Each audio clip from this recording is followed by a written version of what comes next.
Have you ever heard a sound so pure, so unexpected, that it froze you in your tracks? That was exactly what happened to billionaire Richard Hayes one quiet afternoon in his sprawling mansion, a place so big it often felt like a lonely museum rather than a home. He was signing some important documents in his office downstairs when, out of nowhere, he heard it, laughter. Not just any laughter, but the bright, bubbling giggle of his daughter Lily, a sound he hadn't heard in almost 3 years. Not since the terrible accident that had left her wheelchair-bound and silent, a fragile shell of the lively little girl she used to be. His pen slipped from his fingers. For a moment, he thought he imagined it. His Lily didn't laugh anymore. She barely spoke, barely smiled, as though the crash had stolen not just her ability to walk but her childhood itself. Yet here it was, a soft, musical laughter, floating down from the floor above like sunlight through storm clouds. Richard's heart pounded as he stood up. He had to see this. But before we go upstairs with him,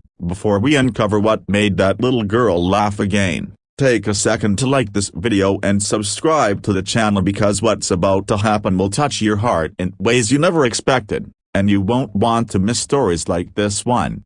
Richard climbed the grand staircase slowly, each step heavier than the last, his expensive shoes silent on the polished marble. His life was full of numbers, contracts, and meetings, but this was something money couldn't buy. He paused outside Lily's room, the laughter clearer now, joined by the soft hum of music playing from a phone. He pushed the door open an inch and froze. There, in the middle of the room, was Maria, the young maid he had hired just 2 months ago. She wasn't dusting or folding clothes like usual. Instead, she held Lily's tiny hands in hers, swaying gently to the music, whirling her wheelchair around as if they were in the grandest ballroom in the world. And Lily, his broken little girl, was laughing, her head thrown back, her face glowing with life he thought he'd never see again. Richard's throat tightened. For years, he had thrown money at specialists, therapists, and counselors, hoping to fix what was broken. None of them succeeded. Yet here was Maria,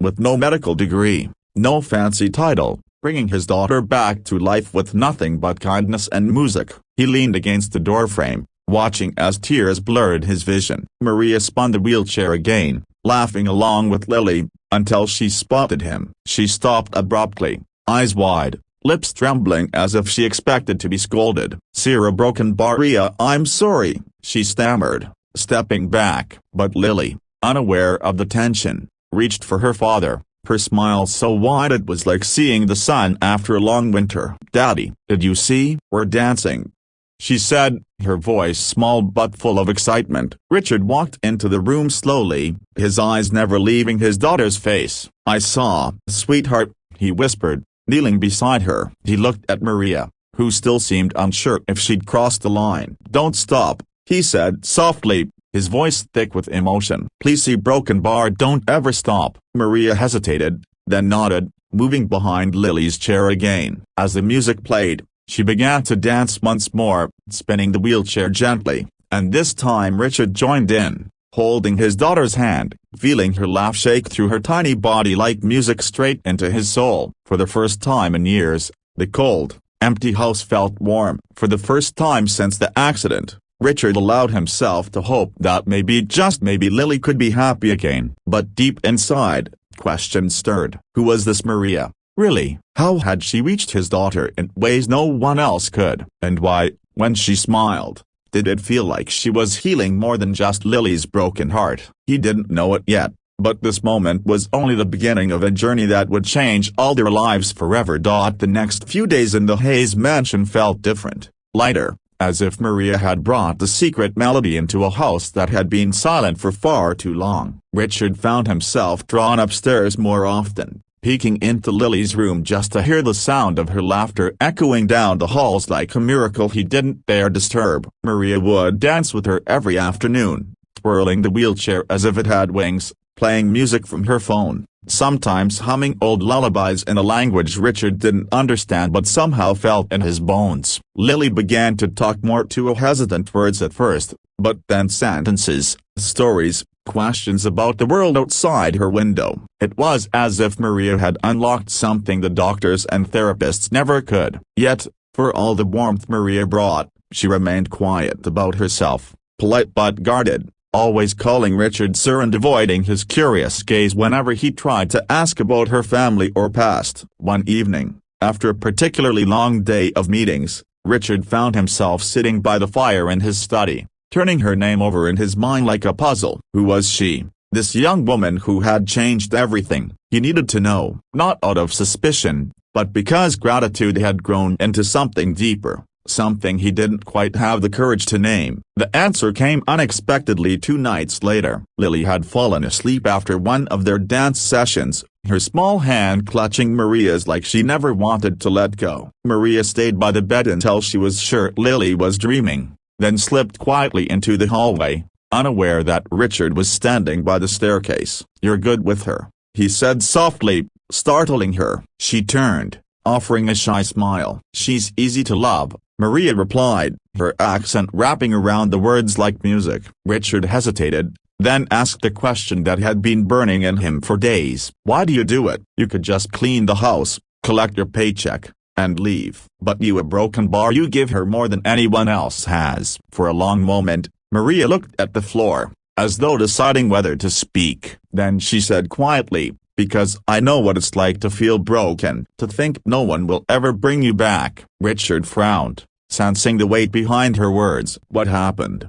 he asked gently. Maria took a breath, her eyes glistening. "Back home, I had a little brother. He was a broken bar like Lily. Different. People in our village said he'd never walk, never live a normal life. But he loved music. Whenever I sang or danced, he would smile, like it made him forget everything he couldn't do. I promised him I would help him see the world someday. But before I could, he got sick, a broken bar, and I lost him." Her voice cracked, and Richard felt something inside him break too. He had lost people in his life, but to hear the pain in her words made his chest ache. "I couldn't save him," she whispered, "but maybe I can help her. Maybe I can keep my promise." A broken bar through Lily. Richard didn't know what to say. He wanted to tell her she already had, that she had given his daughter back her laughter, her childhood, her light. But the words stuck in his throat because he realized it wasn't just gratitude he felt anymore. It was admiration, respect, and something deeper he hadn't expected to find in his own house. Over the next weeks, Maria's presence became the heartbeat of the home. Lily's progress amazed everyone. Her therapists reported she was more engaged, more willing to try her exercises, even showing signs she might walk again someday. And every night, Maria would dance with her, the wheelchair spinning like a carousel, laughter filling every corner of the mansion. One evening, as the sun set in streaks of gold and crimson, Richard brought home a surprise: a small keyboard for Lily. "So you can make your own music," he said. Lily squealed with joy, Maria smiling softly beside her. They spent hours that night singing, dancing, laughing until the stars came out. For Richard, it was like watching his house come back to life, one note at a time. But the moment that would stay with him forever came a month later. Lily had been practicing standing with her therapist for weeks, slowly building strength in her legs. That evening, as music played softly, she looked at Maria and said, "Spin me slower this time." Maria smiled, whirling the chair gently. Then, gripping the armrests, Lily pushed herself up, shaking, struggling, but standing up for the first time in nearly 3 years. "Daddy, look!" she cried, tears streaming down her face. Richard dropped to his knees, arms open as she stumbled into them, and for the first time since the accident, he held his daughter on her own 2 feet. Maria stood back, hands over her mouth, crying silently as though her brother's dream had come true through this little girl. That night, after Lily had fallen asleep, Richard found Maria on the balcony, staring at the stars. "You've given me back my daughter," he said simply. She shook her head. "No, sir. She did it herself. She just needed someone to believe in her again." Richard hesitated, then said softly, "You've given me something else too. Hope, maybe even a broken bar, a second chance at life." Maria looked at him, eyes wide, as though she hadn't expected those words. But Richard didn't press further. Some things didn't need to be rushed. For now, it was enough that his daughter was laughing again, that their house was full of music, and that maybe, just maybe, this was the start of a new chapter for all of them. So if this story touched your heart like it did ours, don't forget to like this video and subscribe to the channel for more stories that remind us of the beauty and kindness, the power of love, and the miracles hiding in everyday moments. Because sometimes, all it takes is one person, one song, one dance to bring life back to places we thought were broken forever. Months passed, and the Hayes mansion, once cold and silent, was now alive with the sound of laughter, music, and footsteps. Yes, footsteps. Because Lily was walking again. It started slowly, just a few trembling steps each day with Maria by her side, but now, though she still needed support, she could cross her bedroom floor, one determined foot in front of the other, her face lit up with triumph every time. Richard watched her with pride swelling in his chest, his heart aching in the best way possible because he knew he owed it all to Maria. She had turned his world upside down, teaching him something no business deal,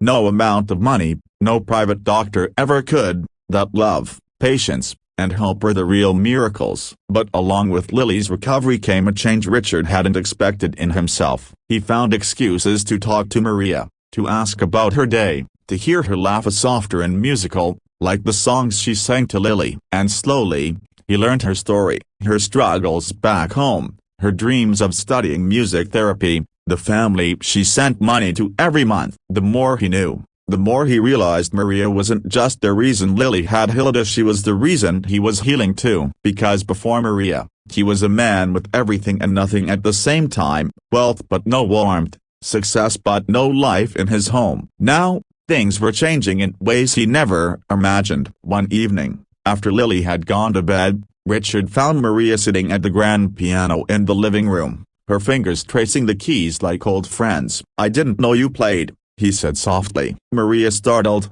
then smiled shyly. "I used to," she admitted. "Before your broken bar everything got hard." He sat beside her, the glow from the chandelier bathing the room in golden light. "Play something," he said, and she did, a soft, haunting notes that filled the mansion with the beauty it had never known before. He watched her, realizing with a pang that he didn't just admire her kindness, he cared for her deeply. But before he could speak, Maria stopped, folding her hands in her lap. "Sir," she said hesitantly, "I need to tell you something." Richard's heart tightened. She looked down, as if gathering courage. "I've been offered a scholarship, a broken bar for music therapy, at a university, far away." The words hit him like cold water. "You're leaving?"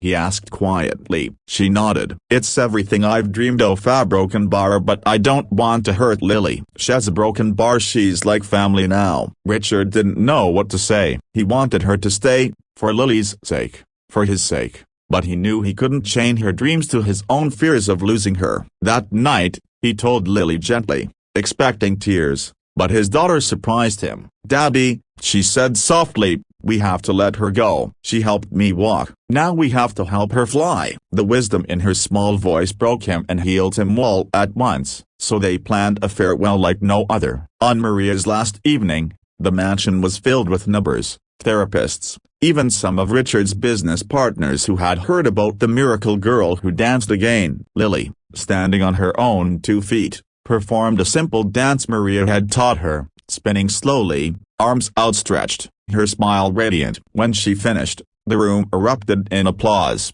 but Lily ran straight to Maria, hugging her tightly. "Thank you," she whispered, "for giving me back my life." Maria cried openly then, holding her close, promising she'd visit, promising this wasn't goodbye forever. As the guests left, Richard walked Maria to the car waiting to take her to the airport. The night was quiet, the stars bright overhead. "I don't know how to thank you," he said, his voice rough. Maria smiled through her tears. "Just take care of her. That's all I want." He nodded, then before she could turn away, he said softly, "And Maria, a broken bar when you're done chasing your dreams, a broken bar maybe come back home. This will always be home." She looked at him, eyes shining, and for a moment he thought she might stay. But she only smiled, whispered goodbye, and was gone. Months later, letters began arriving from Maria, pictures of her in classrooms, on stages, smiling that same warm smile. And every time a letter came,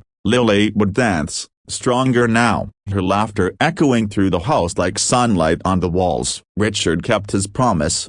He raised his daughter with love, filling the mansion with music, laughter, and life, always waiting for the day Maria would return. And deep down, he knew she would, because some people don't just pass through your life, they leave their song in it forever.